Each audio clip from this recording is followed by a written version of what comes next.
basketball team is struggling to balance local talent with foreign-based players. We have the news in detail shortly.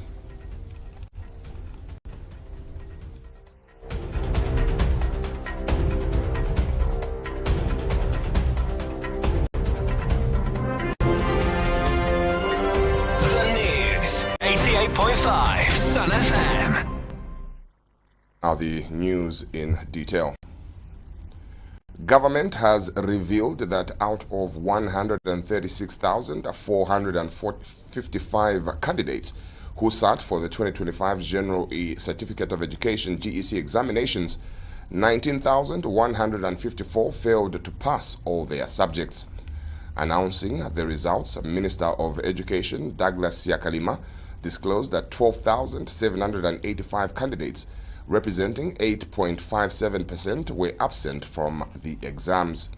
This marks an increase of 0.68 percentage points from the 7.89% absenteeism rate recorded in 2024. Of those absent, 5,474, representing 42.82%, were male, and 7,311, representing 57.18%, were female. Mr. Siakalima further stated that out of 15,331 candidates who sat for 5 or more subjects, 3,990, 26.03%, obtained the General Certificate of Education equivalent to a school certificate. Additionally, 10,431 candidates, 68.04%, received statements, while 910, representing 5.94%, failed the examination. The minister expressed satisfaction that the examinations were conducted without any leakage of question papers. However, he confirmed that 17 cases of suspected examination malpractice were reported involving collusion, unauthorized assistance, and smuggling of prohibited materials into examination rooms. Showed an increase of 0.68 percentage points from 7.89% recorded in 2024 to 8.57% in 2025. Out of the 136,455 candidates that sat the examination, 117,301, representing 85.96%, passed in at least one subject, while 19,154, representing 14.04%, failed the examination after not passing all the subjects they passed. They cite. Compared to 2024, the pass rate. The Electoral Commission of Zambia, ECZ, has launched an online voter pre-registration platform aimed at simplifying the voter registration process. Speaking at the launch, ECZ chairperson Mwangala Zalomes announced that the mass voter registration exercise will run from 13th October to 11th November 2025 across all 156 constituencies nationwide. Mrs. Zalomes explained that the online platform allows citizens to begin the registration process digitally, but emphasized that this is only the first step. Registrants must still present themselves in person to registration officers for biometric data and portrait capture. She clarified that individuals who registered during the mid-year exercise do not need to repeat the process. Mrs. Zalomes has since urged all eligible citizens to take advantage of the opportunity and ensure they are registered to vote. Upon completion of the online pre-registration, a notification will be sent to the applicants' phone and email advising them to visit the nearest designated center to complete the process. That they are identified by presenting their NRC, the National Registration Card. After being identified, and most importantly, exercise your democratic right and vote in the 2026 general election. Czech ambassador to Zambia, Jiri Kirian, has called on Zambia to embrace an open democracy that upholds the dignity and voices of its citizens. Speaking at the commemoration of the International Day of Democracy organized by the Zambia Free Press Initiative, Chapter 1 Foundation, and the Czech Embassy, Ambassador Kirian emphasized that democracy is not merely about enacting laws or establishing institutions. It must not undermine human rights in national affairs.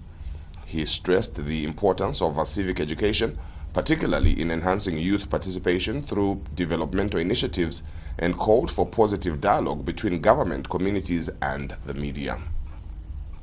Reinforcing. Democracy is not merely a system of government. It is a continuous process of dialogue, participation, and respect for the dignity of every individual. Today's meeting provides us with an invaluable opportunity to reflect on how these principles are realized here in Zambia, all over Africa, and indeed in my own country, the Czech Republic. At the outset, allow me to underscore one fact. For us Czechs, democracy is more than just a theoretical concept. It is a lived experience. Also speaking at the event, former Attorney General Musa Mwenye warned that democracy can sometimes produce autocratic leaders elected through free and fair elections who fail to uphold inclusive governance. He noted that such leaders often ignore public voices on critical issues. Mr. Mwenye added that speaking out against undemocratic practices can help curb corruption and abuse of power by government officials and stakeholders. He further cautioned that democracy in Zambia faces growing threats to citizen participation and accountability. Democracy can and sometimes do produce autocrats or dictators who are elected in free and fair elections, but who create systems that become autocracies. It is possible for a democratic elected president or leader to become a dictator. That is why we must speak out against any moves or measures that seek to entrench power in one person or a group of persons. Meanwhile, Florence Sesaka, a representative of the Alliance for Community Action, expressed concern over the lack of democratic accountability and citizen participation in some constituencies, particularly among women, youth, and children accessing the Constituency Development Fund. She said that the failure to access these funds has led to poor service delivery, contributing to rising illiteracy and poverty levels in affected communities. Community projects are going to come into their communities, but these platforms are rarely participatory, are rarely inclusive, and are rarely representative. Because one, the WDC office itself is inadequately supported. The WDCs now have to beg, literally beg, for stationery for them to host such meetings within their communities. And for participation of community members within the communities, it is limited also to the already existing gatekeepers, as she has brought out. These gatekeepers include people like the traditional leaders, whom communities naturally defer to for decision-making in the constituency development. Governance activist Sensio Banda has called for consistency from President Hakainde Hichilema regarding his public stance on witchcraft following the conviction of two men sentenced to 2 years and 6 months imprisonment for allegedly plotting sorcery against the head of state. The Lusaka Magistrate Court sentenced Leonard Piri, 43, a witch doctor from Sinda in Eastern Province, and Justin Mabulese Kandude, 42, from Maravia, Mozambique. The court ruled that the two had been hired to perform acts of witchcraft intended to harm the president. stating that if executed, the ritual could have resulted in the president's death within 5 days. Reacting to the judgment, Mr. Banda argued that since President Hichilema has publicly declared disbelief in witchcraft, the case presents a test of whether the president will uphold consistency between his statements and actions.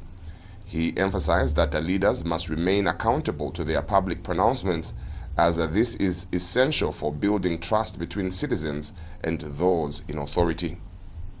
For me, if you even veer off the issue of sangomas, there are instances where the president has said one thing, and over the same matter, when it suits him, he says another. You know? So for me, that's where the problem is, because even when you actually extrapolate that kind of posture the president has. The Food Reserve Agency, FRA, has announced its preparedness to secure over 1.5 million metric tons of maize purchased during the 2024-2025 crop marketing season, ahead of the rainy season, to prevent post-harvest losses. FRA Public Relations Officer John Chipandwe said that the agency has sufficient silos and sheds for storage and has procured additional trucks to facilitate the movement of maize to district depots.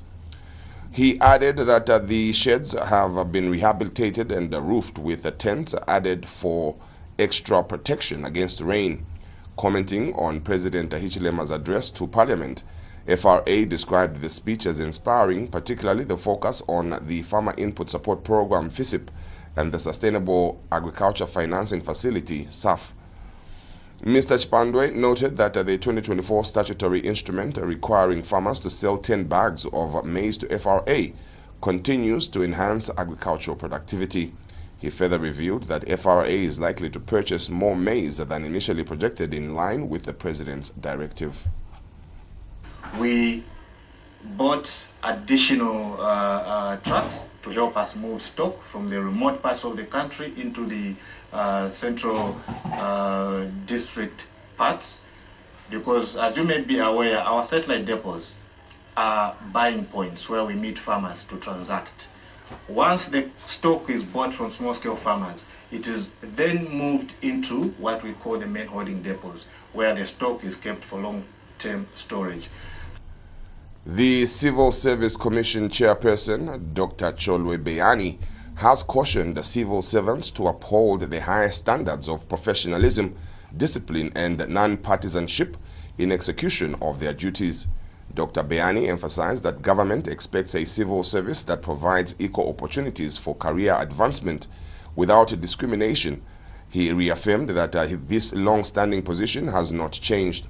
He made the remarks when he paid a courtesy call on Ministry of Labour and Social Security Permanent Secretary Zechariah Luhanga as a part of the monitoring and evaluation exercise for the Human Resource Management Committee.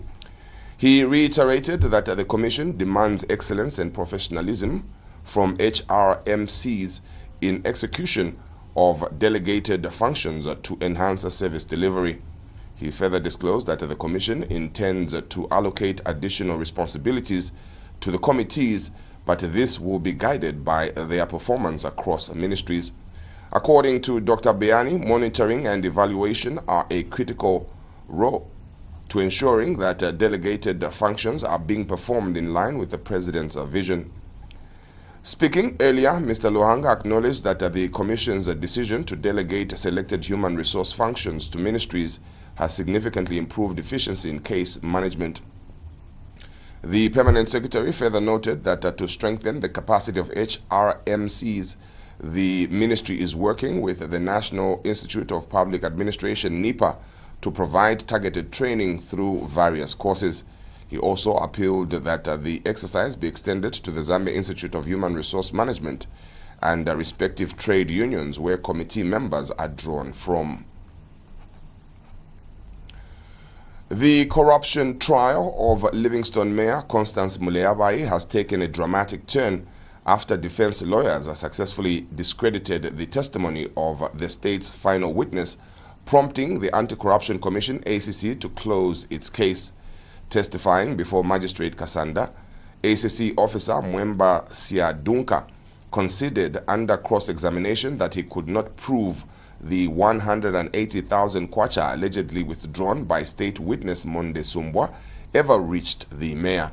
He further admitted that WhatsApp exchanges between the two did not explicitly reference money, nor was there any evidence linking Ms. Muleabai to an interest in Zamnuka Farms Limited. Both the prosecution and defense have been granted 5 days to file written submissions. A ruling on September 29th, 2025 will determine whether the mayor has a case to answer or will be acquitted. Ms. Muleabai faces 2 counts of corrupt practices with a private body under the Anti-Corruption Act. She is accused of soliciting 120,000 kwacha and receiving 180,000 kwacha in exchange for waiving property rate arrears owed by Zamnuka Farms Limited. Traders at Ndola's Masala market have expressed gratitude for the government support following the recent fire that destroyed their goods and disrupted livelihoods. Speaking on behalf of her fellow traders, Eni Chisanga described the assistance as a welcome start, calling for collective understanding as they work to rebuild. She acknowledged that while the support does not fully compensate for their capital losses, it has helped in meaningful ways. The gesture follows a promise made by Vice President Mutale Nalumango, who assured traders that they would receive immediate relief to help them recover. Copperbelt Province Minister Elisha Matambo, who officially handed over food hampers and 1,000 kwacha to affected traders, stressed the importance of protecting the trading area to ensure continuity of business operations. Copperbelt Minister Elisha Matambo officially handed over the promised package from the Vice President Mutale Nalumango under the Disaster Management and Mitigation Unit to the 880 traders affected by the fire. The hampers consisted of a 1,000 kwacha, 25 kg bag of mealie meal, cooking oil, rice and salt. Mr. Matambo issued a directive that the trading space where the fire occurred at Kapalala's main Masala market in Ndola should be protected for the affected traders. He also urged the area member of parliament for Kabushi constituency to utilize the Constituency Development Fund CDF to assist traders in revamping their business. Ishingi ndama cha CDF mwikale pe panshi na ba CDF committee mukabule ndalama shimbishi su good amount ikaye mukwafirisha abantu bana mayo.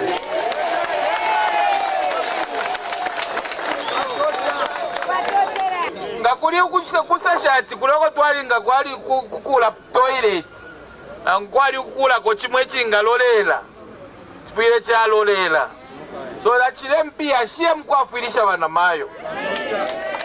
A representative from the Disaster Management and Mitigation Unit assured the minister that the official list of members will be followed. Tentatively, we are looking at 888 as the ones that were captured in the initial register. But you know, in these issues that are affecting humanity, it might be plus or minus. But at this point, to make any adjustment to a register, it is difficult. So we want to follow what was prepared and ensure that there's no cry from the people. Recipients of the hampers are grateful to government.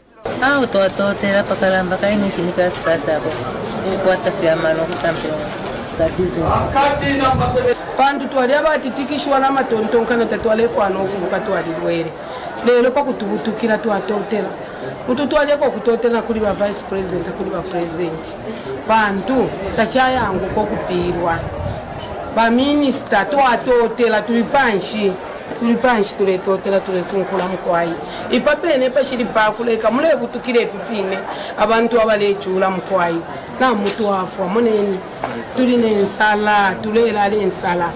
Meanwhile, UPND's Kabushi constituency chairperson Henry Bwalia emphasized the need for a permanent solution at Masala market to prevent future calamities. Constructing a market coupled with plans is not necessary, as they quickly catch fire. So we have recommended that all those people that are doing salaula and other merchandises, they must use now steel and concrete blocks.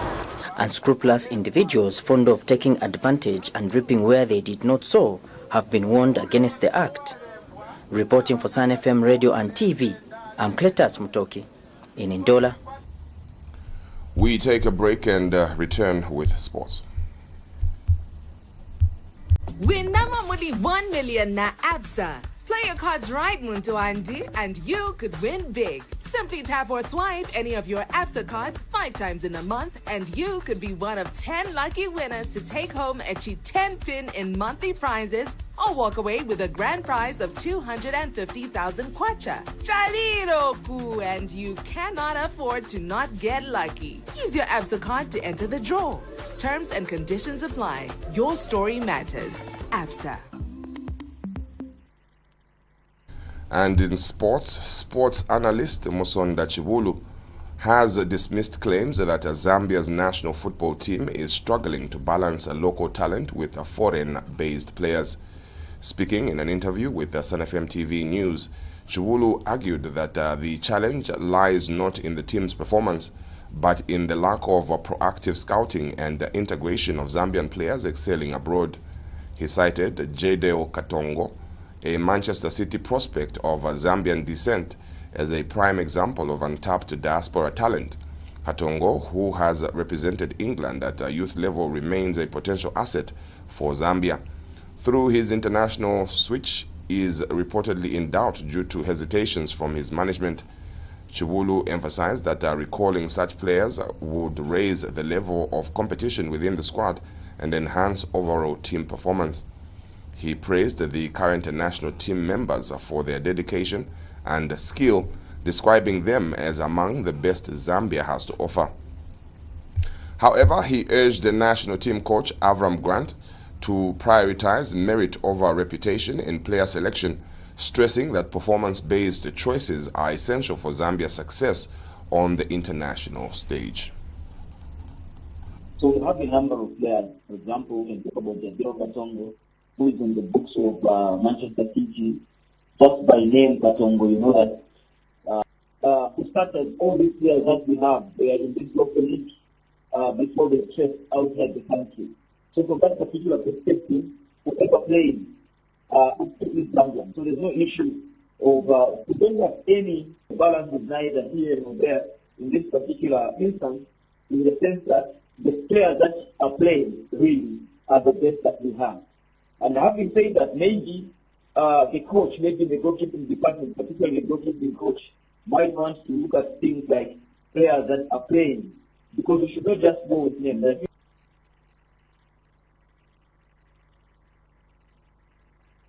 This edition of the news. To end, we recap on the headlines.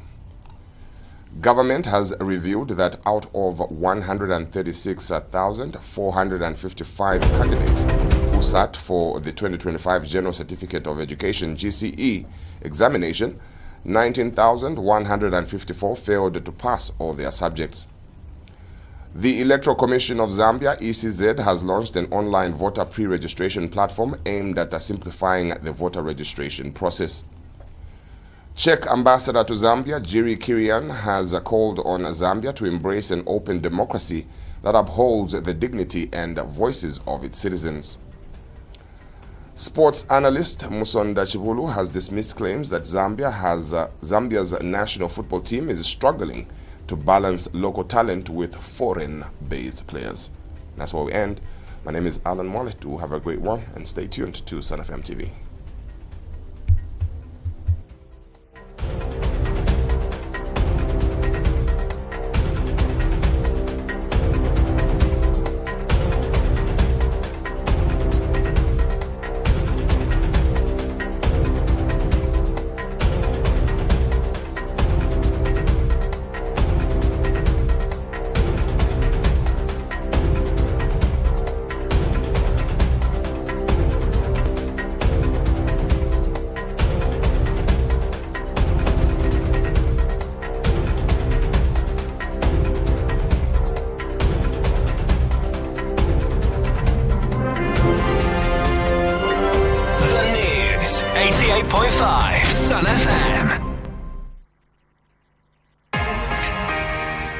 Comprehensive coverage of local and national news, business, politics, and sports. The Sun FM News was brought to you by ABSA. Your story matters.